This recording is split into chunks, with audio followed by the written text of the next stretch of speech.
everyone, welcome back to the next video. In this video I will show you how you can apply the auto extension using CameraX in React Native's new architecture for Android. So what is the auto extension? It is basically like automatically adjust the final image with the surrounding scenery. For example, the vendor library implementation might do the low light detection and can switch to low light mode or HDR to take the picture, or the face retouch mode can be automatically applied when taking portrait image. This delegates mode to the vendor library implementation to decide. Okay, so I'll just show you guys the output. Like I didn't personally find anything different. So first we have to give the camera permission. So here you can see once now this extension might not be available on all Android devices. If it is available, then I'm displaying a toast message saying extension available, and here you can see, and I can just click on the capture button and it will capture the image for me. Like I said, I don't find anything different, but yeah, I'm not that an expert in camera related stuff. Also, like I said, if the extension is not available, I'm just switching back to the default preview which is available, like default displaying the default camera preview. So yeah, that's it. Let's see how to do this via code. So what you need to do first is you need to come to this particular documentation. Now all the code which I have written, like most of the camera related code, is via native code. I am not using any third-party library for this, so I want to make that very clear at the start. So first you can create a project using this particular command. Now instead of demo, you can write your own project name. We don't require CocoaPods install because we are not doing it for iOS, we are only doing it for Android. Next, here you can see we have this command, but don't run this command yet. So I have already created a React Native project. Okay, so just to show it to you, here is my React Native project. Now don't run this command, we'll do this manually. One important thing which I want to tell you, this particular documentation is for web view. So wherever you see web view, we will be replacing it with my camera. Okay, so first it tells us to create a specs folder. So I have created a folder manually, specs, in the root of our React Native project, and inside the so I have created it. Okay, then it tells us to create a web view folder inside this particular path, but instead of web view, like I said, I will be writing my camera for the folder name. Now this folder name is very important. If you want, you can write some different name as well, but do remember this name because this name will be used in lot other places as well. So if I just show it to you, inside Android app, src main java com, and here you can see I have created a folder called my camera. Okay, now let's see the documentation ahead. So inside specs we need to create this TypeScript file, but like I said, instead of web view we will be writing my camera followed by native component.ts. Now native component is also very important because we will be running a code generation command. If you don't write native component, React Native will not be able to like see your file and do code generation based on it. That's why that is also important. So if I just show it to you quickly, inside specs I have this particular folder TypeScript file called my camera native component.ts. Now I have copy pasted all this code from the documentation itself, but I have made few changes. So first I have changed this name as well as the data type. So if you see over here, so this result will be actually the image URL which we get from native Android side to React Native side.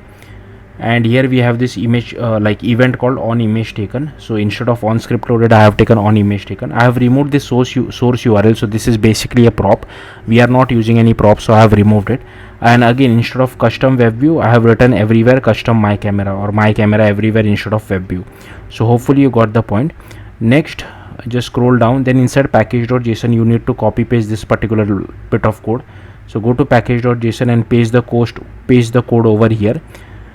So again, instead of web view, I have written my camera over here, my camera over here, my camera over here. Now you need to go to your React Native project, and then you need to do npm install or yarn, whatever your package manager you are using. This command is unfortunately missing in the documentation. Then we need to run this particular command. So I'll just copy this. Once npm installation is done, I'll just paste it. So this will actually do the code generation for us. So in my case it was pretty quick because I have already ran it previously, but in your case it will take a bit of time, so be patient. Once that is done, we'll come back to this file later on. In our case it will be React my camera instead of React web view, but this will be the actual implementation, so it will differ. We can't really reuse the code from the documentation. That's why we'll come to this documentation at the last. In the meantime, you need to add some dependencies. So just go to Android app build.gradle, and here inside dependency section you need to add camera core, then camera 2, camera lifecycle, camera view, as well as camera extension. Then you need to go to src main android manifest.xml. you need to add this usage feature of android hardware camera permission as well as write external storage permission. Now let's see how to use it first. So you can go to app.tsx, you can copy all these imports. Okay, then here we have one state for image URL and one state for whether camera permission was granted or not. Here I am just checking whether the user is using Android 10 and above. And here we have this method called request camera storage and permission. If platform.os is equal to Android, then we request for camera permission, otherwise we request write external storage permission as well. Here I just check what all permissions was granted, and depending on that we just change the state or value of this particular state over here as well as over here. Then inside use effect we just call request camera and storage permission.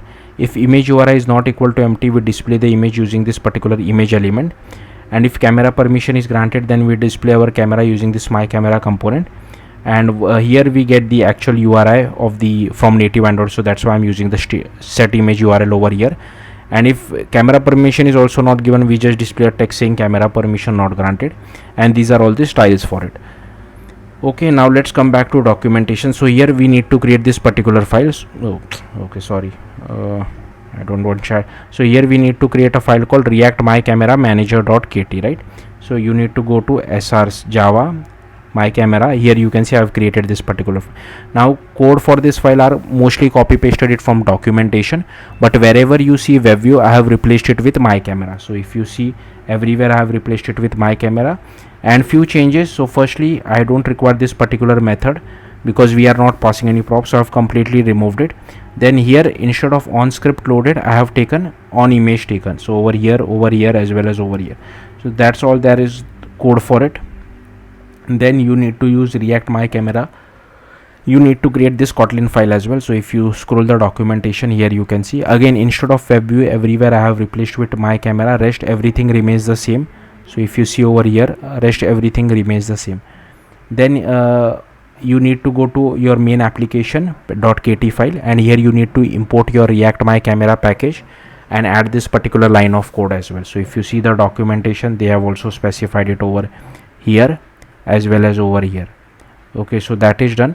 Now coming back to the actual implementation of this particular file react web view. In our case it will be written as react my camera.kt. Now firstly these are all the imports. I'll simply scroll through this imports, so feel free to pause the video and just copy all this import. Then here we get hold of our current context. Here is our image capture. Here we initialize our button. Then we initialize our preview view. Here is our camera executor service. Here is our process camera provider. Here we get hold of our current activity. Then we set the layout params for our viewfinder. Here we call this method. I'll come back to this why we are doing this. Then we add our viewfinder to our parent view. Then we set the text background color, text color alpha for our capture button. We set layout params for our button as well and add it to our parent view. Then we add a click listener for our button, and on that we just call this take photo method. Then we override on attached to window, and if it has the camera permission, then we do viewfinder.post call setup camera, and then we do on detach from window where we shut down our camera executor as well as unbind our camera provider. Now coming back to this method, so this is basically a hack which we need to write. So there is an issue present in React Native since past 8 years. You can learn more about this on this particular URL, but if you don't do this, you will just see a black screen. You will not see your live camera preview. So then we have a take photo method where we get hold of our image capture. Then we initialize our simple date format. Then we do content values dot apply, passing the display name, MIME type, and if Android version greater than P, we also set the relative path. Then here we do image capture dot output file options. Then we do image capture dot take picture, and here we override on image saved. So once we get the URI of the image, we send it back to React Native side with the help of this method. Now I'll come back to this method as well in a bit. Here we just check whether we have the required camera permissions or not, and here these are just variables defined. Now coming back to how to send data back to React Native side. So we have to make use of these two methods, or one inner class and one method. Now this I have copied it from the documentation. So if you see over here they are sent, but I have refactored it according to our use case, so I don't require this particular enum, so I have removed it. And in here we require this on image taken event, so that's what I have taken over here everywhere, on image taken, on image taken. Okay, now coming back to this important method of setup camera method, we initialize the aspect ratio strategy, then we initialize the resolution selector, then here is our camera provider future, then we add a listener to it, then here we get the camera provider, then here we get hold of the extension manager future, we add a listener to it and we get hold of our extension manager. Now here I am using the front camera and here I am checking whether the auto extension is available. If it is available, we display a toast message, we initialize the preview view, we initialize our image capture, we get hold of our selector, we unbind our camera provider, we bind it to the life cycle over here. Else if the extension is not available, we display a toast message saying no extension, then we initialize the preview view again, same image capture again, we unbind our camera provider, we bind it to the life cycle, and here we have this to context compat.get main executor. So yeah, that's all there is to it. If you have any questions, do let me know in the comments. Thank you for watching. Bye.